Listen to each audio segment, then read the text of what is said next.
It was scary a bit, but he's a good person, and I believe in God, so that's the reason why I'm here today. But I was diagnosed with sickle cells from 3 months, and I was in hospital like years and years. But then I started getting sick, and then recently I got in an altercation, and I was hallucinating, so I ended up in the coma. And your mom was telling us that you experienced significant pain and then going from into the hospital to having to be inhibited. So tell me, in terms of throughout that entire process, what was going through your mind then? I just thought like I was sick, and I was just in a normal sickle cells crisis. I didn't know that I would have not be getting oxygen to my brain. But while I was in the coma, like I didn't really know anything, I couldn't feel anything. But people presence, I could have feel people presence. They're like very important people that I really care about. Yeah, I am very very thankful because there are not a lot of people out here that would like attend to certain things that like things like that like um I didn't even know like I knew a lot of people. I didn't even know that I had a lot of supporters and fans out there. But I am very thankful and I appreciate everything everyone has done for me, to be honest. At the hospital. The people in Miami, which the hospital was named Kendall Regional Hospital, they're very nice. They're very caring. They was always at my assistance. And no matter what I did, like they will always come and make sure I'm fine. I eat, I drink, and they always to take care of me. But they always wanted to know about Barbados, and I always want to walk up. I always want to dance, and I always telling me we can dance or the thing.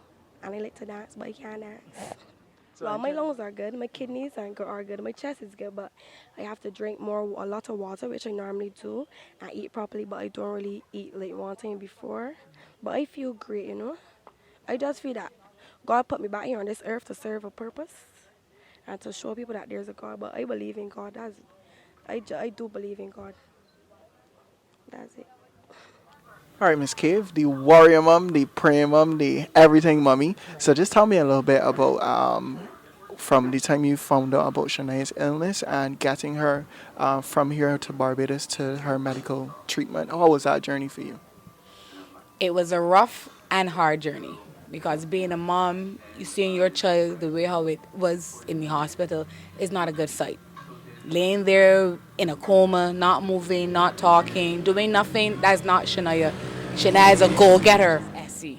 But as we found out, it's a very rare sickle cell that she has now. We have found out in Miami. Well, Chanel was diagnosed at 3 months old. She had sickle cells. I didn't really know anything about it because they say it's a black person's, sickness. She was home. We had a little argument out here, and she got involved with it. But later down the day, my sister had got hurt. So being at the police station with my sister, she keep calling me and telling me, "Mommy, I'm in pain. Mommy, I'm in pain." With sickle cells, it does cause pain. It does say that your blood cell is be round, but it becomes a sickle, which means there's no oxygen passing through. So she said her whole entire body was hurting. Something new, but I said, okay, Shania, I'm coming home. Just give me some time coming home. But she keep calling me about this pain all the time, the pain all the time. When I got here, Shania was in her room crying out for pain. I said, Shania, just take your medication and see what happened. But the pain won't go away. So she decided to call the ambulance herself. They did come. When we got to the hospital, Shania was still in pain, but she was on medication. But it subsided. It was up and down, pain, no pain. She was sleeping. And then I realized that my daughter is talking to people that are not here, hallucinating. I had a sister that just passed away. The same time Shania was in hospital. She was talking to her.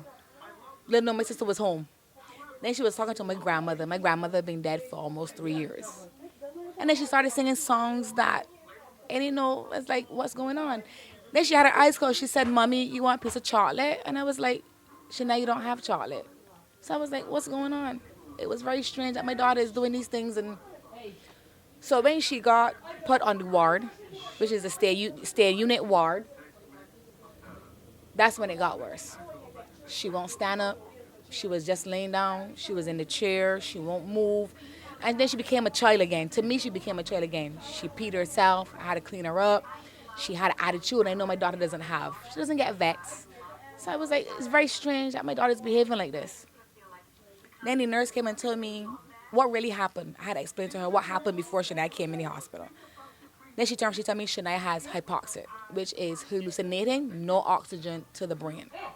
I said, wow, this is something new, you know? So then they called in the doctors, they were talking, and then the doctor came and told me that they have to put her, incubate her, like, just put a tube down her throat. So it got me scared, and I was like, well, that's something that has to help her breathe. So from there, everything just went down.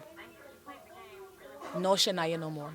And the last thing that I remember my daughter saying, Mommy, everything is going to be okay, and I love you. And that was the last words I heard from my daughter. I just see I'm getting cold bumps. I can remember that day so well, but I would like it not to happen ever again. And as a mother, hearing those words from your daughter, how you talked about cold bumps, but how did that play? How did that entire situation play out for you mentally? From there, tears. Tears after tears after tears, saying that those are the last words my daughter is saying to me is she's going up there or she's going to come back. I don't know what was my next step, what to do. Every day praying, calling on people. We had a blood donation done for her because she needed blood, and I was just not there. I was not there myself. I was not there at all. And as I said, seeing my daughter that way and not hearing her talk, it was a very, very scary thing. Then to losing my sister around the same time, that played on me. And up to now, I haven't cried for my sister yet, but I cried for my daughter because I don't know. I appreciate the public. I mean, if I didn't put it on social media, I would have got a response as how people respond back. I mean, I love the people. I appreciate everything that they did. And without their prayer and their love, my daughter won't be here today. So I'm kind of glad for social media. You know, it's good and bad, but without social media, as I said, people want to know about Shania's sickness or what a mother was going through.